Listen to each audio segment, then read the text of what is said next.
Baik, Assalamualaikum warahmatullahi wabarakatuh. Perkenalkan, nama saya Nazwa dengan NIM A221230046. Di sini saya akan menjelaskan tentang lipid. Lipid berbeda dengan karbohidrat dan protein. Lipid bukan merupakan suatu polimer. Suatu molekul dikategorikan dalam lipid karena mempunyai kelarutan yang rendah di dalam air, larut dalam pelarut organik, terdiri dari CHO. Klasifikasi lipid terbagi menjadi 3, lipid sederhana, lipid kompleks, dan derivat lipid. Berdasarkan strukturnya, lipid dapat dibagi menjadi 2. Yang pertama, lipid dengan rantai hidrokarbon terbuka, yang kedua, lipid dengan rantai hidrokarbon siklis. Berdasarkan fungsinya, lipid dapat dibagi menjadi 3, lipid simpanan, lipid struktural, dan lipid fungsional. Lipid sebagai simpanan energi terbagi menjadi 3, asam lemak, triacylglycerol, dan wax. Asam lemak, struktur umum asam lemak, kepala dinamakan hidrofobik dan ekor dinamakan hidrofilik. Asam lemak yang sering ditemui di alam pada umumnya mempunyai jumlah karbon genap. Berdasarkan ada tidaknya ikatan rangkap, dapat digolongkan menjadi 2, asam lemak jenuh dan asam lemak tak jenuh. Sifat asam lemak dan senyawa yang mengandung asam lemak ditentukan terutama oleh panjang rantai hidrokarbon, derajat ketidakjenuhan dari rantai hidrokarbon. Triacylglycerol merupakan senyawa yang terdiri dari gliserol dan 3 asam lemak yang dihubungkan oleh ikatan ester.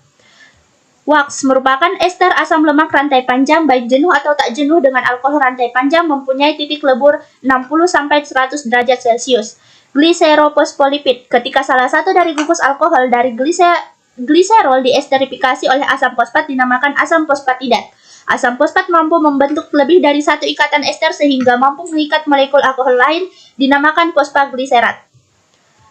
Penamaan dari berbagai jenis fosfatidil ester ditentukan oleh molekul kedua yang diikat oleh gugus fosfatnya. Contoh, etanolamin dinamakan fosfatidil etanolamin.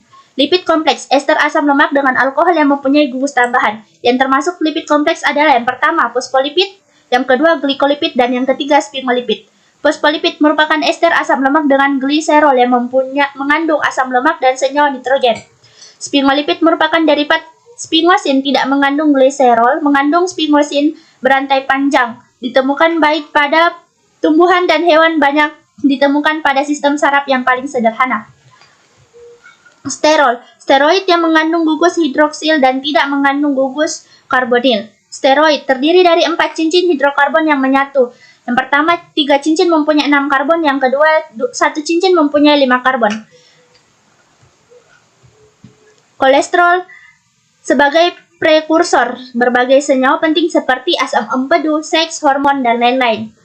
Lipid bilayers, setiap sel mempunyai membran sel. Nah, membran sel ini berfungsi yang pertama memisahkan dari lingkungan luar atau sebagai pembatas. Yang kedua, transport substansi ke dalam atau keluar sel.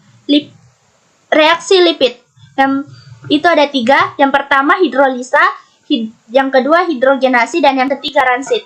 Hidrolisa, lipid bisa dengan asam, basa, dan enzim.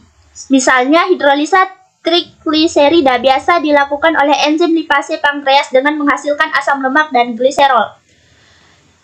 Hidrolisa lipid sederhana biasanya dilakukan dengan alkali panas. Hidrolisa diperlukan untuk analisa isolasi dan karakteristik produk-produk hidrolisa.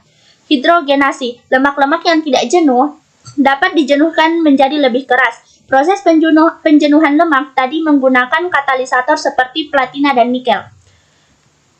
Ransik merupakan perubahan secara kimia dari lemak atau minyak. Penyebab dari ransik, yang pertama itu akibat adanya hidrotik oleh enzim dan akibat adanya oksidasi, menimbulkan bau dan rasa yang tidak enak.